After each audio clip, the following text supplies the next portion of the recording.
Place maintenant au diagnostic qui, bien souvent, révèle la face cachée de l'iceberg. Alors, qui de nos mécanos professionnels ou amateurs a hérité de la pire épave? Nos 4 restaurateurs ne vont pas tarder à le découvrir. Pas trop fan des BMW. Pas trop fan des BM, c'est pas notre fort, on va dire. Je pense qu'il faut déjà commencer par enlever des choses qui sont dans la voiture, mettre un coup de propre. Voir un peu, faire l'état des lieux. Faire un peu état des lieux. J'ai vu que le capot s'ouvrait pas. On va regarder à ouvrir le capot, après on va regarder et on va enchaîner tout ça. Tu t'occupes de débarrasser? Et moi je vais essayer de regarder à ça. Samuel, la force tranquille du duo, prend les choses en main et répartit les rôles. L'intérieur de la voiture, il est très crade. Donc il y aura un gros nettoyage à faire aussi. Là, je vois qu'il manque des éléments électroniques dans la voiture. À mon avis, c'est pour poser la carte. Donc on va devoir regarder à ça, un lecteur de carte pour la clé. Une mauvaise nouvelle pour Jérémy, car le lecteur de la carte qui détecte la clé électronique du véhicule est arraché. Sans elle, le moteur ne peut ni démarrer ni tourner. Une bonne galère en perspective pour les 2 copains, car ce système de sécurité est appareillé à différents capteurs et calculateurs interconnectés qui dépendent tous de son bon fonctionnement. Et malheureusement, ce n'est que le début des ennuis pour nos 2 amateurs. Et ben là, le câble est cassé, donc je vais essayer de l'ouvrir manuellement. Je vais essayer de passer mes mains. C'est bon, là il est sorti, c'est ici qui m'embête. Voilà. Bon. Le capot s'ouvre tant bien que mal et s'apprête à offrir à Samuel un spectacle de désolation qu'il n'est pas prêt d'oublier. Alors, moteur? Ça dit quoi? Ah, ça dit que Pareil. c'est pas joli. Donc à mon avis, ça promet une dépose mécanique. Dépose moteur. On va déposer le capot déjà, dans un premier temps. Ça se présente mal pour Samuel et Jérémy, dont le moteur a subi de nombreux sévices. Alternateur fracassé, courroie d'accessoires sortie de son logement, si ce premier coup d'œil suggère à nos 2 amateurs une dépose complète du bloc, cela n'augure rien de bon pour la suite. Tu tiens? Attends, je peux je vais pas le tenir tout seul.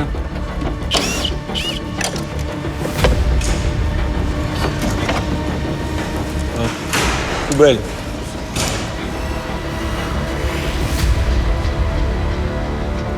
Bon alors, Pour s'assurer que notre duo de copains ne va pas trop vite en besogne sur son diagnostic moteur, Olivier veut vérifier qu'il est bien HS. Pour moi, je pense qu'on est bon pour une dépose. Selon nos mécanos, le culbuteur, qui transmet le mouvement de l'arbre à cam aux soupapes, a rendu les armes.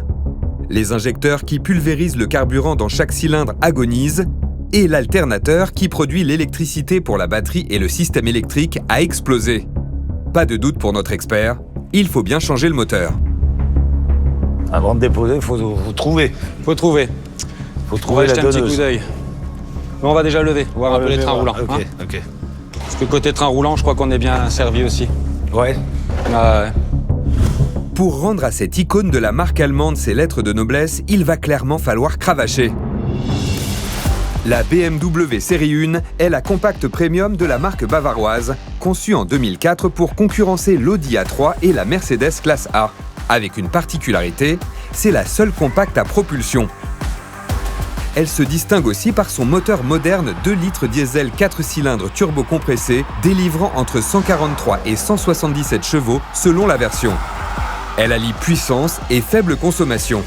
Dotée d'une boîte manuelle 6 vitesses et d'un châssis rigide qui colle au bitume, elle combine style, fiabilité et plaisir de conduite. Une promesse de technicité et de finition qui, pour l'instant, s'annonce difficile à tenir pour nos 2 mécanos autodidactes. Ah, ici, on a une belle découverte. Ah, il y a le train arrière qui a pris un coup. Un train aussi. arrière qui a pris un joli coup. On va regarder si on n'a pas attaqué le châssis. Ah, c'est sûr que vu le choc qu'elle a, la roue, elle a dû La roue a dû avoir mal. pousser quelque chose. Et regarde un coup sur les trains avant. J'ai pas de lampe. Là, ici, le train il a aussi pris un choc. Moteur HS, essieu arrière et demi-train avant en carafe. Une chose est sûre, il ne restera plus rien sur la donneuse. Ils vont devoir la dépouiller complètement. Ouh là, l'amortisseur ici a pété. Ouais, bon. La transmission est morte ou pas? Le flecteur tout arraché avec le tube. Ah, effectivement. Ouais. Flecteur de transmission. Il est complètement pété. Le flector de transmission, ce disque épais en caoutchouc situé entre l'arbre de transmission et la sortie de boîte de vitesse, est conçu pour absorber les variations de rotation et les secousses ressenties par le conducteur et les passagers. Petit problème, il est en vrac. Les deux copains vont donc devoir se retrousser les manches s'ils veulent tout avoir terminé en 5 jours. Ils accumulent un peu les... je dirais pas les problèmes, mais les complications. C'est des amateurs. L'ABM, c'est peut-être pas la mécanique la plus simple par rapport à l'Audi. Et puis, la mécanique, elle est lourde, elle est grande, elle est... Voilà, bon. Et ils ont jamais fait. Du côté de Jonathan et Dylan, le diagnostic de leur Audi A3 est tout aussi affligeant. Le moteur, il est mort, il est cassé. Donc déjà, le plus gros du travail, c'est ça. En fait. Ça va le être moteur, il a tapé, il a de explosé. changer le moteur. Tu vois le cache culbuteur qui est complètement cassé, la distribution qui est Il moitié a arraché la arrachée. distribution et les... Donc, on va pas prendre de risque. L'Audi A3 est un modèle emblématique de la marque Osano qui démocratise le concept de la Compact Premium. Cette version de 2003 ouvre la deuxième génération du modèle avec un design plus moderne et sportif. Ici, dans sa version 1,9 litre TDI, le moteur diesel mythique réputé increvable. Côté performance, une vitesse de pointe autour de 190 km/h, le 0 à 100 km/h en 11 secondes et surtout une consommation moyenne contenue à 5 litres au 100. Sobre et élégante, dans le style du constructeur. De toute façon, il faut une face avant complète avec les masques, avec les phares, traverse. Il faut une malle arrière avec les deux feux. Et après, on pourra voir un peu plus loin. Mais ça serait bien peut-être de la lever pour voir s'il n'y a pas des trucs dessous qui ont bougé. Vas-y, lève. À peine le diagnostic commencé pour nos deux professionnels que déjà la liste des dégâts s'allonge. Si pour l'instant la mécanique ne les inquiète pas outre mesure, ce qui se cache au niveau du châssis ne devrait pas tarder à les faire déchanter.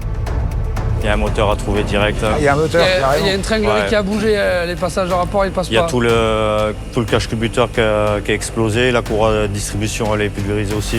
D'accord. On va pas prendre de risque à faire une distribution ou cache culbuteur, on va changer directement le moteur.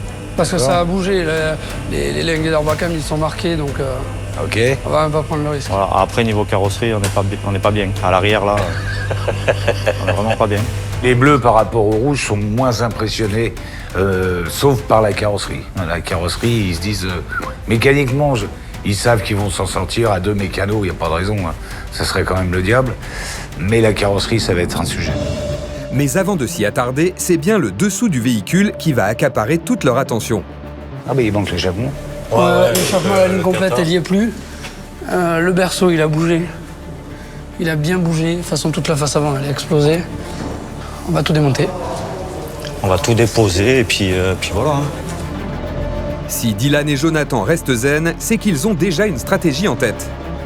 L'avantage qu'on a, c'est qu'on connaît les bagnoles. C'est qu'on travaille régulièrement dessus, donc on sait où on va. Eux, ils vont peut-être galérer à chercher. Il faut au moins qu'on leur mette une journée de mécanique dans la vue.